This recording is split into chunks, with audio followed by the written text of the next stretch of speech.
When I came to the feeling and the thought that whatever I was doing it within a context of massive change, not just in my group or in my part of the world, but everywhere.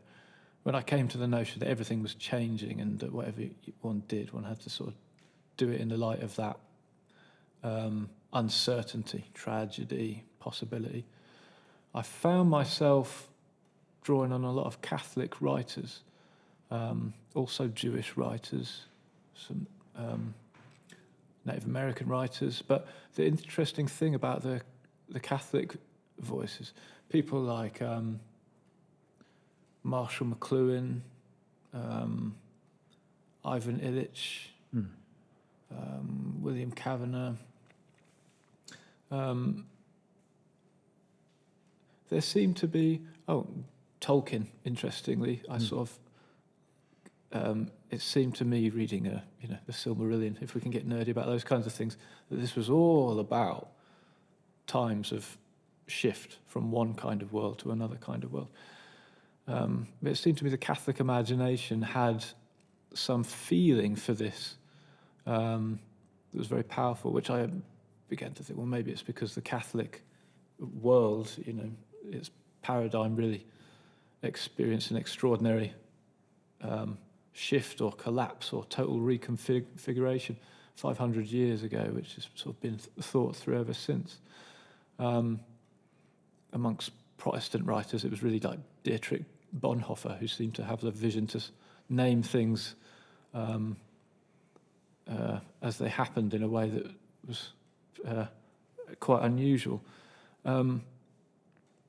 So there was something about those voices that had an awareness of the dynamics of what happens when everything is this way and you think you understand it, and then everything falls apart, and then something new emerges, largely made out of pieces of the old in a totally different order with new information and old things discarded.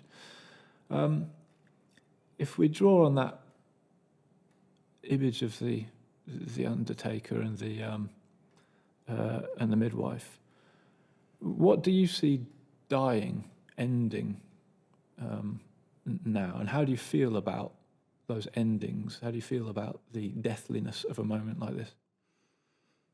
It's not a light-hearted question. No, it's not a light-hearted question, no. There's an element in which I feel within the Catholic tradition, one of our strengths is that this sort of understanding of where we go back to, that over the years there's been countless examples of creative stars sort of shining in the suns, shining in the sky, the saints, the different ones who have different ways sort of found a way of being a voice at that time. I begin each morning by reading the morning prayer that is sort of the monastic office, and I use it on an app. And the app is designed in such a way that every day has got a particular feast day. It's a feast day for people I've never heard of. Forget who it is today. I didn't look very quickly. I was a bit short of time this morning. But there's like a different, it's his feast day today or her feast day today.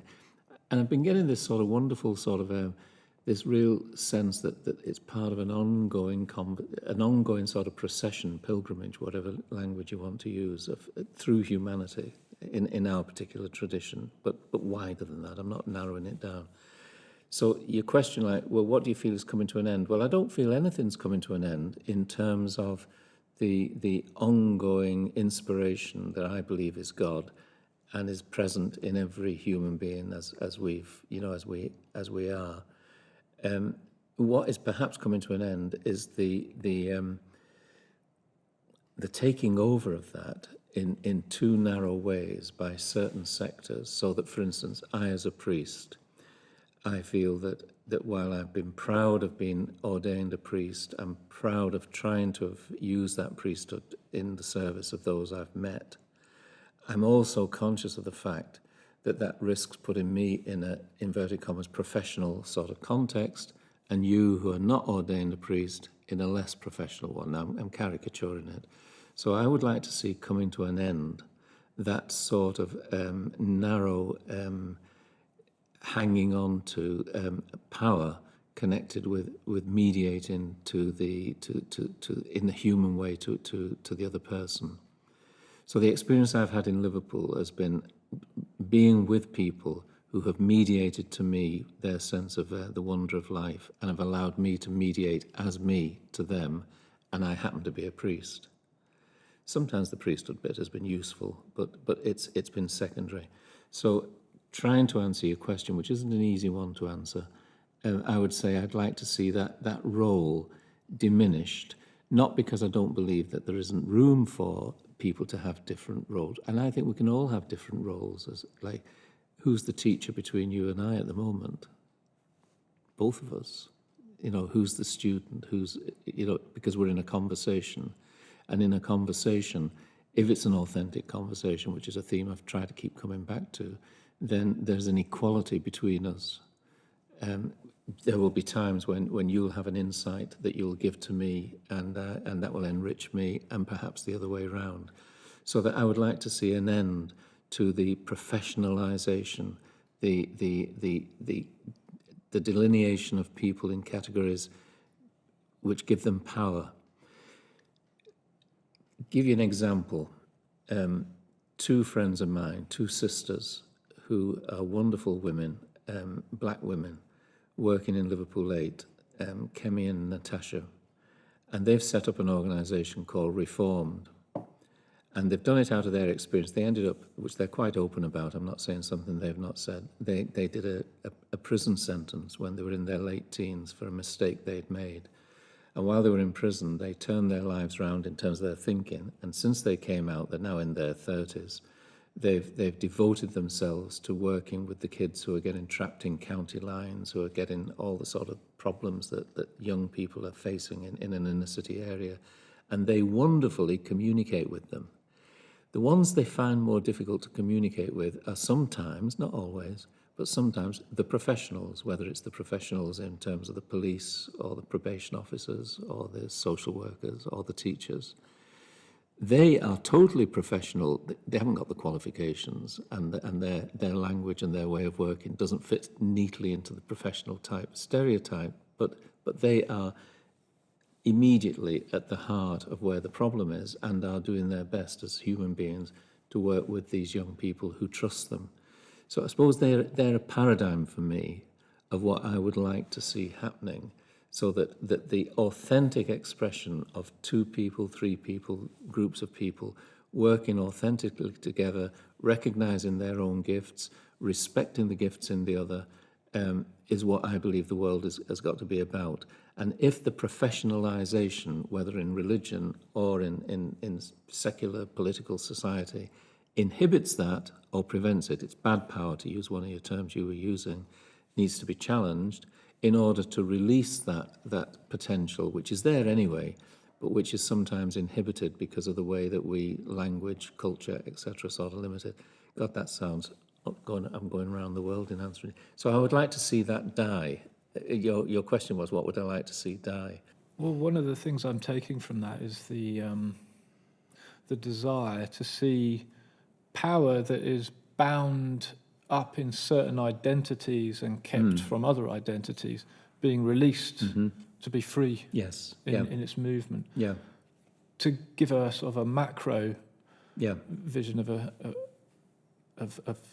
the thing. My thoughts, partly because of William Calvin's writing, the Catholic theologian, have often gone to the question of the nation state as a political paradigm, also because of involvement in refugees work and things like that. The nation state as a political paradigm is kind of 500 years old in the form that it's, that we know it. as this circle within which a power holds, power. Outside the circle, it doesn't. And it works, it functions depending on how that boundary works. Realities of the present mean that boundary doesn't work in the way it used to. We have free movement of money and wealth in one form or another, free movement of information, transport modes developing, and also crises developing. The free movement of people across borders is, of course, like one of the political hot points of the time. And so the nation state as a sort of bounded power structure where power, is held within, and you don't want it to pass out, nor do you want what is outside to come in and, be perceived to be coming in and taking the power. The realities of the present are sort of dismantling that, whether you favour that or not. It just is happening. And I suppose that for me is one among many examples that point me to the notion that we're moving from a world that is boundaried to a world that is networked. We're becoming connected, regardless of, the circles which hold power within themselves. Yeah. That gives me a lot of hope. Yes. And then the transition from one thing to another is chaotic, painful, frightening. It always comes with much loss. When we speak of being an undertaker, or the role of the undertaker in transitions like these, there's something about there are things that I just want to see go. I just want to say good riddance.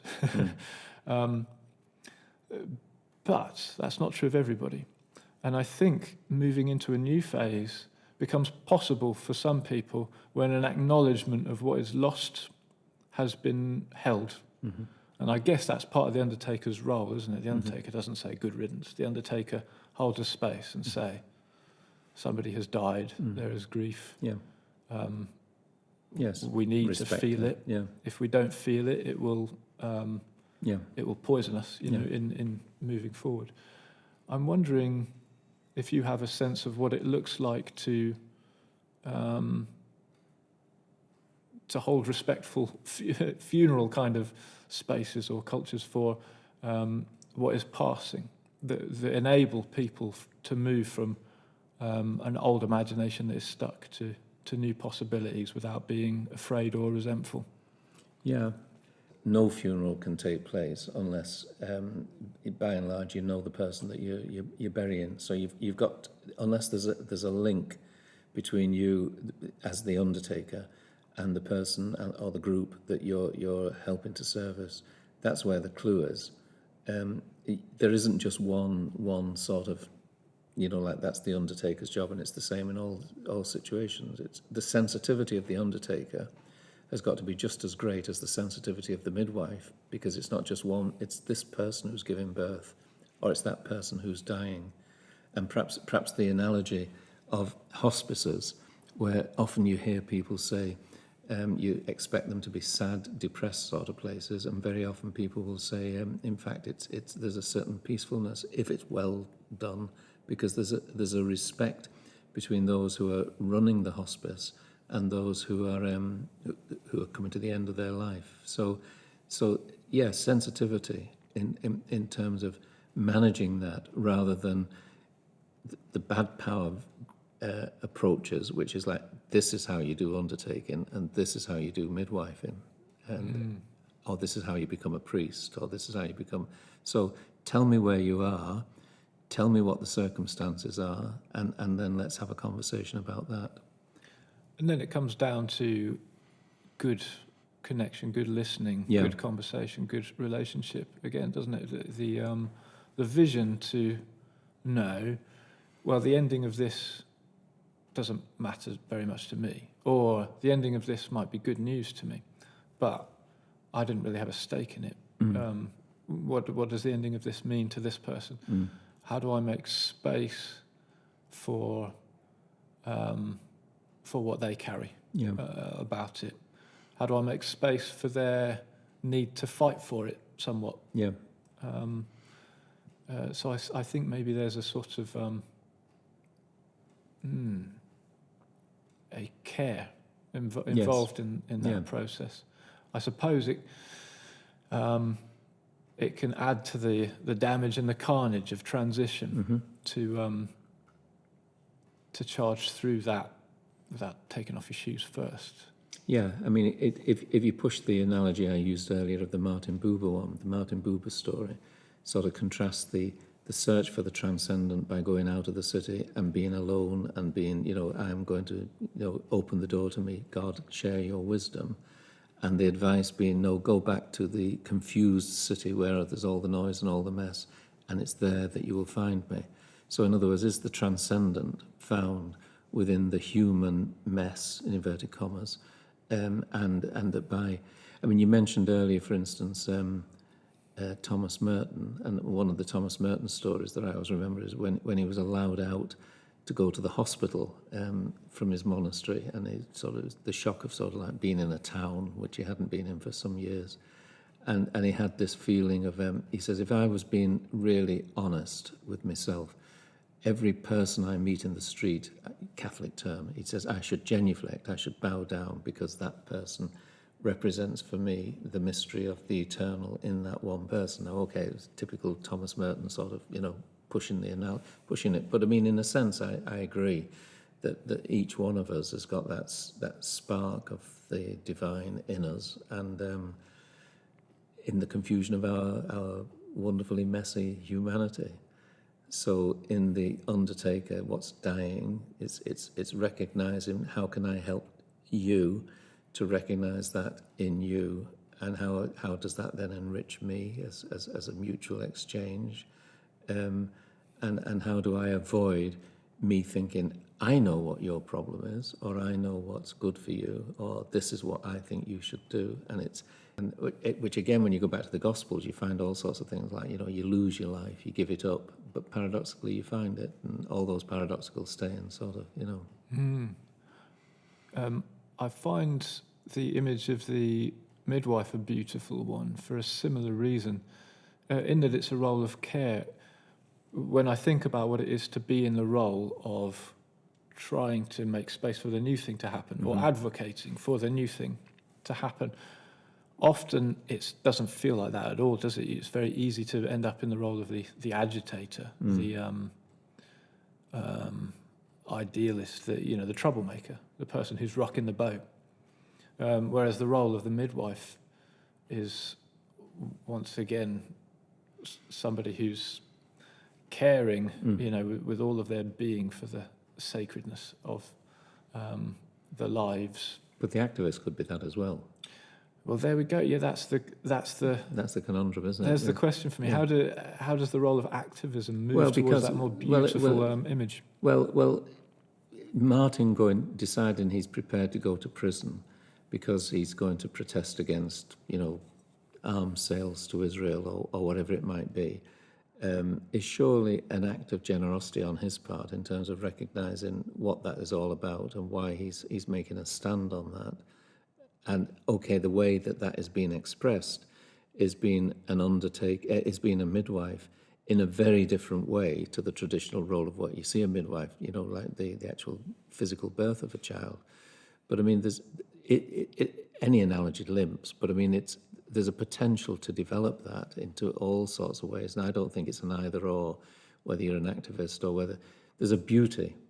There can be a beauty in risking, which comes back, say, down to the number of people who've given their lives over the years to what they believe in. Is there a beauty? There's a horrible aspect to it, but there's a beauty as well in terms of this friend of mine I told you about. She's a loving wife, and her husband is suffering some signs of dementia at the moment. And last week, I rang her up, and it turns out that she was hectic. She was at a wit's end because he'd wandered off, and she didn't know where he was. But within a half hour or so, everything was fine because somebody had seen him. And again, this is where you come back to a community dimension, don't you? That there's a beauty within the little group, but the little group is also part of a larger community. And when that community is a caring community that sort of looks out for one another, you've got a beautiful situation.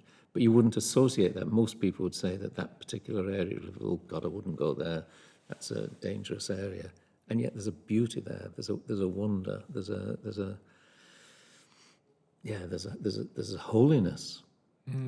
It's not necessarily a holiness where everybody's going to church or anything, and it might not mean that there's not a lot of sort of falling out and everything that goes on in human community. But if there's that sense of there's something deeper, which I think is where, coming back to Charles Taylor saying, rethink all your social imaginaries, start rethinking your whole way of how you describe theology, spirituality, church, religion, God, and don't expect you're going to come to an end of it. Rowan Williams has got a beautiful thing in one of his books or one of his series of lectures where he talks about the inadequacy of words. That he says you try and find words and you try and clarify them, and words will take you to a cliff edge. And you say, well, I can't go any further. And he says, you can always go further. He says, think of the analogy of a chemist who will take an element and subject it to stress, heat perhaps, and push and push and push until something happens and the element in some way or other explodes into something else. And Rowan Williams suggested, he says, perhaps that's where we all are, both in terms of our words and our way of thinking. We're being asked to push and push and push that we've not even begun yet. It's still very much in the foothills. And that's an ongoing task, which is, in one sense, it could give you mental indigestion. In another sense, it's tremendously liberating because it sort of says, God, isn't it wonderful? And where the hell's it going? We don't know. You believe in God? Oh, I hope so, The realisation that you're just getting started. Yes. And I love that image of community and relationship, perhaps as a form in which we live that's able to do that thing of holding that bit of liminality. Yeah. That means that you can make that journey together. Yeah. I felt we've had something of that today in this conversation. Me too. So it was worth coming down to Birmingham, even Birmingham. You can get it even in Birmingham. Birmingham's not as bad as people think. I'm from Liverpool. Not much better, but not as bad as people think. No, thanks very much, David. Oh, it's a pleasure. Thank you for having the conversation with me. I think that's a wrap, isn't it? I think so, yeah. Well, yeah, you're not bad at this, I would say.